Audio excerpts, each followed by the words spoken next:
Ready to go live. In today's episode, we are going over, should you specialize immediately after physical therapy school? So, there's a few problems with this one. I actually released a Twitter post from an interview I did with Mike Reinold, who's a phenomenal physical therapist. And one of the things that he says all the time, what I say a lot is the riches are in the niches, right? Constantly talking about the importance of niching down, finding a single target market, a group of people you really enjoy working with, and it'll help to advance your career quickly, right?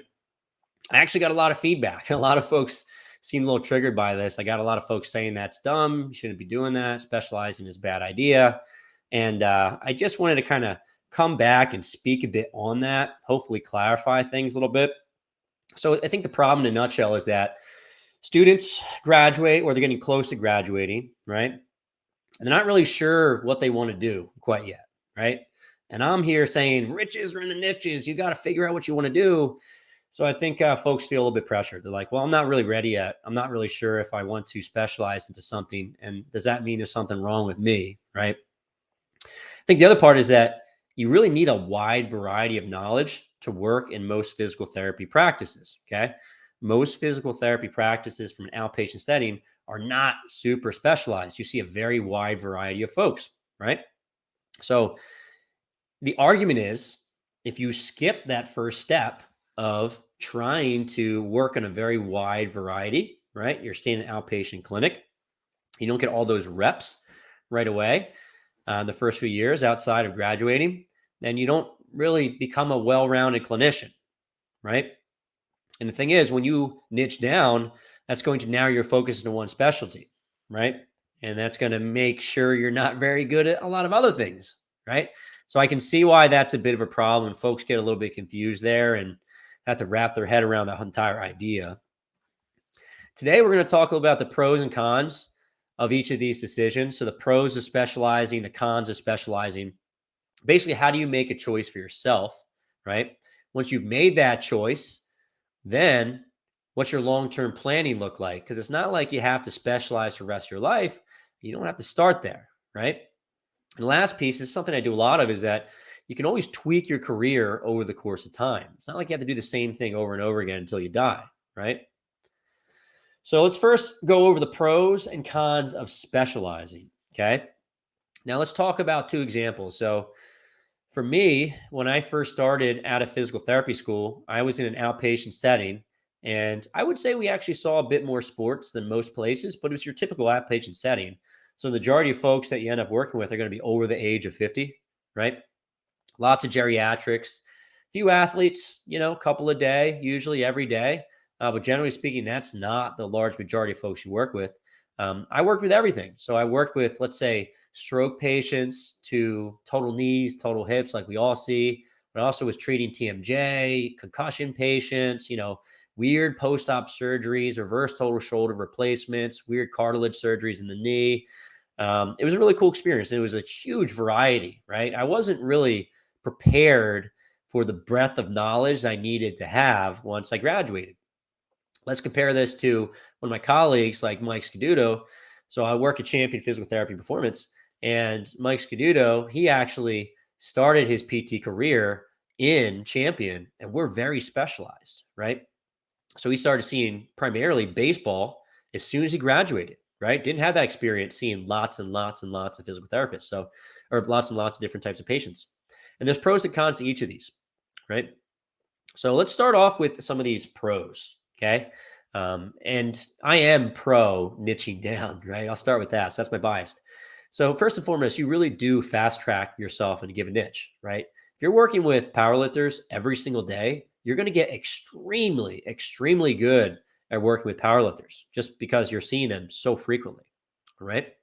The other piece is it's much, much easier to build authority. So if you're working with powerlifters all day, every day, and all the powerlifters in the community are seeing you for all of their orthopedic needs, you're going to be the go-to resource. You're going to be the authority in the area, right?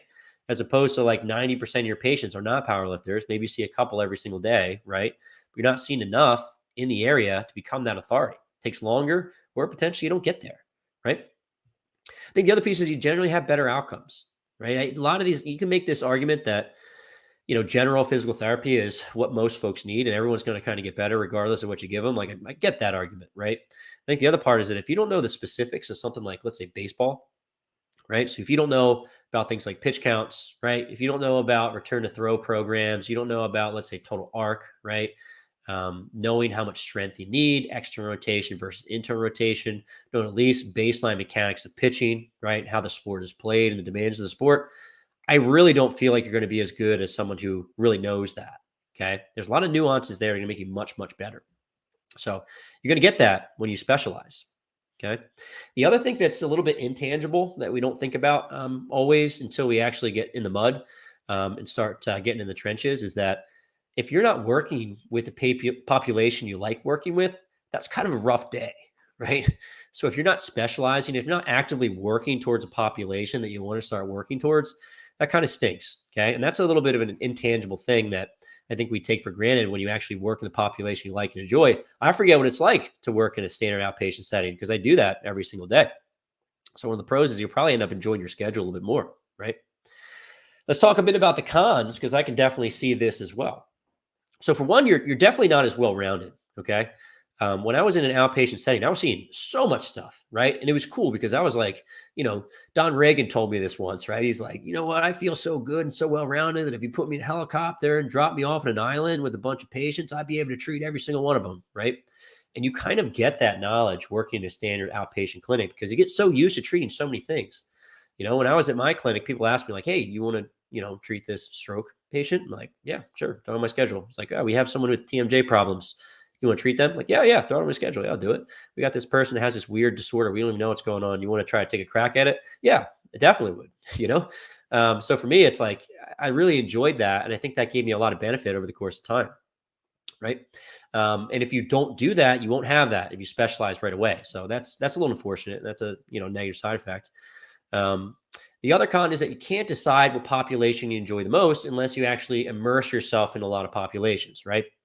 So if I don't know what I want to do professionally quite yet, if you start working, you'll find out pretty quickly, right? For me, once I started working, there were certainly patient populations I couldn't wait to stop working with, okay? And then there are other populations I ended up really enjoying a lot and didn't expect that, right? So I think a really good example is folks that get started. Sometimes they think the pinnacle is like, I want to really work with professional sports. Okay. And working with professional sports is cool. And those guys are really neat to work with. But working with regular folks is super rewarding. Sometimes with the professional folks, they don't really respect you quite as much. You kind of have to earn their respect. And they're able to kind of work with any clinician that they want to, right? Like, who are you? You work with an average person and you do a great job and you improve their life, oftentimes they are super duper appreciative. It ends up being a really cool experience. So if you start out of the gates in professional baseball, you might never get that experience, right? And I think the other piece that folks are a little afraid about is that if you specialize right away, you kind of feel like you're faking it until you make it. Right. And the thing is, you haven't made it quite yet. You're starting in a given population. You're going to make a lot of mistakes over the course of time. And unfortunately, you're going to be making mistakes with the people that you're working with on a regular basis. So if you haven't built that base of seeing a lot of different people early on, then you don't have the experience to be phenomenal quite yet. Right. I will say the counter to that is that if you don't spend enough time working a given population, you just won't get good anyway. So that's going to be a reason to specialize, right? But I know I just told you we talk about the cons. All right, moving forward, I want to let you know about the Fitness Pain-Free Mini Course. So if you didn't know about this, I have a free mini course, 100% free. We go over a lot of really cool stuff, a lot of stuff that I wish I knew once I graduated from PT school, right? So the first one is how traditional schooling has failed us. I understand this is a bold statement, but generally speaking, when I graduated PT school, I wasn't phenomenal working in the strength and fitness. My program didn't go over how to squat, deadlift properly, didn't go over programming whatsoever. I didn't learn a lot of the niche stuff I really wanted to learn. So one of the things I want to do with this mini course is start to fill in some of those gaps, right? So lesson number 2 is 7 reasons why people get hurt in the gym and what to do about it. So if you're a physical therapist and you want to try to rehab folks, we need to know what hurt those people in the first place, because once they get better and you throw them back in the gym, they're just going to get hurt right away. Okay. If you're a coach, personal trainer, strength coach, you want to keep people healthy. These are the most important things to understand for injury prevention. Number three, 4 simple steps to get your clients out of pain. So I'll make it really simple. Try to get your patients out of pain and back in the gym training. Number four, how to build the career of your dreams and earn the respect of your community, right? So I think one of the reasons why we do so much continuing education, right, to learn more about strength and fitness is A, because we love it, right? But B, because we want to have respect from the community around us, right? So if I treat a lot of CrossFitters, I want CrossFitters to think I'm great at treating CrossFitters, right? So A, I'm going to teach you how to do that. But the other piece is that I'm going to teach you how to get those folks through the door.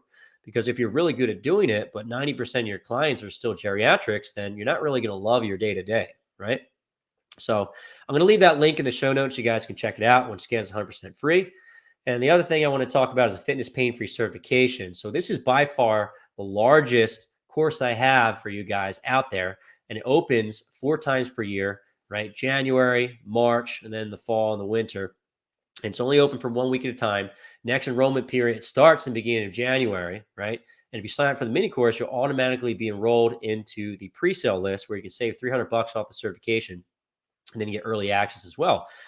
But really, it is the exact certification I wish I had after I graduated from PT school. I've jam-packed the past 20 years of experience I have as a physical therapist, personal trainer, and coach into this certification, right? And when I say it's university education, working with injuries in the gym, right? It really is, okay? So link in the show notes, fitness pain-free mini course. Definitely check that out. Let's get moving on. So the next thing I want to talk about is how to make the choice about specializing or not specializing, right? So I think the first question to ask yourself is, do you have a desired target market? Is there a specific population that you really enjoy working with? Okay. Now, when I graduated from PT school, this was crystal clear, right? I went into PT school because I want to work with fitness. I want to work with strength athletes, exactly what I wanted to do. I didn't go to PT school so I could work in a standard outpatient setting. So for me, that choice is very, very clear.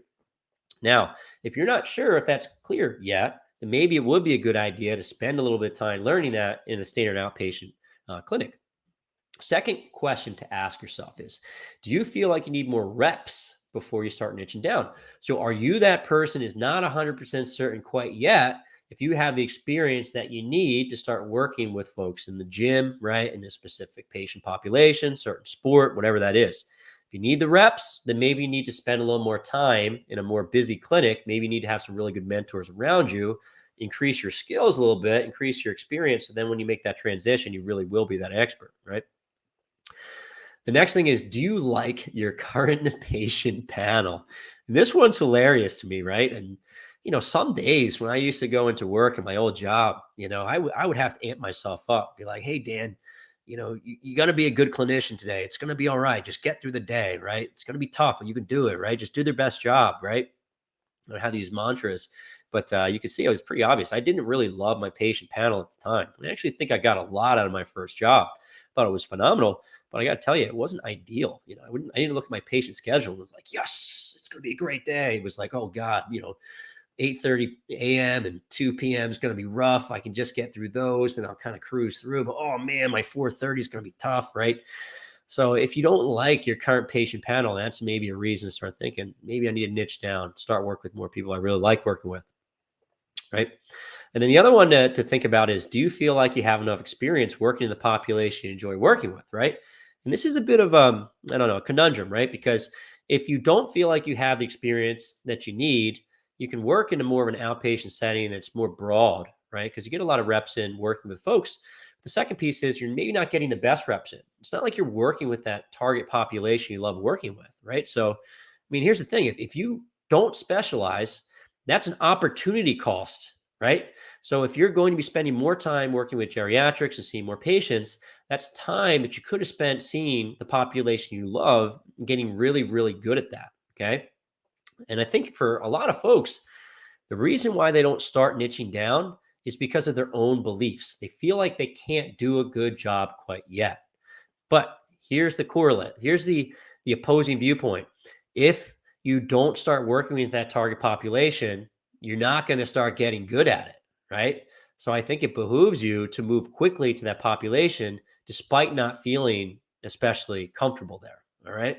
So I'd say go for it if you think you can do it, right? If you want to do it. And the last piece I want to talk about is just long-term planning, right? So Here's the thing. You don't necessarily have to start out specializing. You can start an outpatient clinic that's busy. And over the course of time, you can plan to start to specialize, right? So here's my kind of journey. When I started after physical therapy school, I actually had a tough time finding an outpatient job. So I couldn't be that picky, right? Really just, there were no jobs available. I was in Denver, Colorado, super busy. All the clinics are lowballing you because there's a million different clinicians that all wanted to work in an outpatient setting, and you didn't really have your pick, right? I actually was lucky. I found a really good clinic. And when I say lucky, I actually did a lot of work to try to get into that clinic. But I found a really good clinic, a lot of good mentors there. And I saw a very broad patient population. Okay. And my thought is that I actually wanted to get some reps in first. I wanted to just see lots and lots of patients. I was that guy that was like, yeah, throw this patient on my schedule, throw that patient on my schedule. Cervical fusion, yeah. Lumbar fusion, let's do it. Do you work the foot and ankle, Dan? Yeah, I don't really know much about it, but throw them on my schedule. I'll get good at it. And I did. And I really learned a lot. And the thing was, I knew I didn't want to stay there long term, right? I kind of knew in my heart of hearts, I wanted to do fitness. That's the reason why I got into physical therapy. But I also knew that there's a lot of value to just being in a busy outpatient clinic and getting a lot of repetitions in over the course of time, right? You know, Mike Reinold brings up a pretty good point. So if you're in professional baseball, if you start in professional baseball, over the course of your career, right, you may see 2, maybe 3 Achilles ruptures, with repair and then rehabilitate those guys from A to Z. If you're in a standard outpatient clinic, you'll probably see 2 or 3 in the first 6 months, right? So you get lots of reps really quickly. Now, are you working with, professional baseball players with a ruptured Achilles? Of course not. But you get a lot of good reps in there. You see a lot of different patients, a lot of different surgeries, and you get a great experience by doing that. Okay. Second piece to ask yourself is like, how willing are you to stay in a given place, right? For me, it was a few years. And the deciding factor for me was kind of what was going on with my wife. So she did a family medicine residency. We moved out to Colorado for a few years. And towards the end of those 3 years, I was getting, anxious. I didn't really want to be in the setting I was at anymore. I wanted to actually branch out into some of the CrossFit gyms that I was also coaching at the time. I talked to some of the coaches, and several of them wanted me to do the same. It's just that I was about to leave potentially because my wife was going to start her first job, and we had no idea if we're going to be in Colorado or not. So I didn't want to make that jump until the opportunity, was there, and I was certain that we were leaving. So for me, at least, I ended up working at Champion PT Performance, which was phenomenal for me because I got to scratch that itch of catch base and kind of go down that niche eventually. But I just knew that, a couple of years out of school was about all I was willing to give. And I really wanted to try to specialize after that. So you can do the same thing, right? So maybe you spend a year or two in an outpatient clinic, and then you figure out what you want and you start planning for the future, right? That brings us to the next point, is basically having a plan to transition, right? So you got to figure out what type of niche you want to be involved in. For me, that was CrossFit at the time. Really enjoyed working with CrossFit patients. And the natural transition for me was to start to work inside of a CrossFit gym, right? But you have to plan for that. So you have to network. You have to talk to coaches. You have to figure out if this is something that's even reasonable. Can you open up a clinic inside of a CrossFit gym, right? Or inside of some other sort of wellness facility, or whatever patient population you want to work with. You have to have a facility to do that. There's a lot that goes into it. So it's not just as easy as like, I want to niche here and I want to see all these patients. You need to have a facility and a setting that facilitates that. That takes a lot of planning, right? And that's beyond the scope of this lesson for today. But I think that when you are sitting down, you're developing some long-term planning, right? And you start to put in these action steps, you have to start thinking about eventually have to make that transition. What does that look like? Where am I going to be working? What are my hours, right? How am I going to get like leads in? All that stuff is going to be very important over the course of time, all right?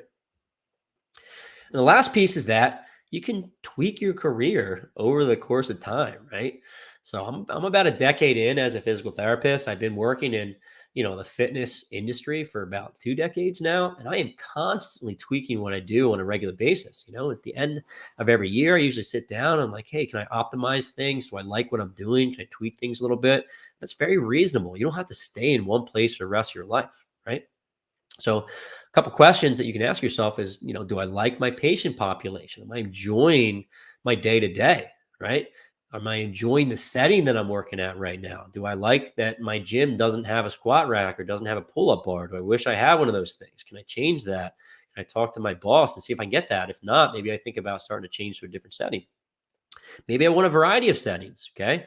So one of the things I do is I treat a champion, and then I also have an online business. I have a variety of different tasks I do on a regular basis, right? This is Friday. This is prime time for seeing patients for a lot of clinicians. I'm sitting at home, right? This is my home right here in the background. This is something I love and I enjoy doing. So I decided over the course of time I wanted to do more of this. I grew this business and I tweaked my career, right? And I think ultimately at the end of the day, you just want to do more of what you like and less of what you don't. Okay. And sometimes you have to eat some crap, right? You can't just like have exactly what you want and what you want, right? When you want it, you have to work for it. You have to be patient, right? You have to come up with a plan. It sometimes doesn't work out perfectly, and maybe you're just have some appreciation for your job currently because it maybe is a bit better than you think. But yeah, you can certainly tweak your career over the course of time. So don't feel like you're going to be stuck in one spot, right? So, and that's pretty much it for the discussion today. I just want to remind you again that I do have the Fitness Pain Free mini course. If you want to take that next step with me to learn more, please sign up for this course. It's free. I'll put a link in the show notes, a link in my bio for the Instagram live guys right now. Definitely check that out. And thank you for everyone that showed up today. Like I said, I will not be here next week. I'm going to be hanging out with Santa Claus up in the North Pole. So you won't see me, but I'll be back the following week. And thanks again, guys. I'll talk to you soon.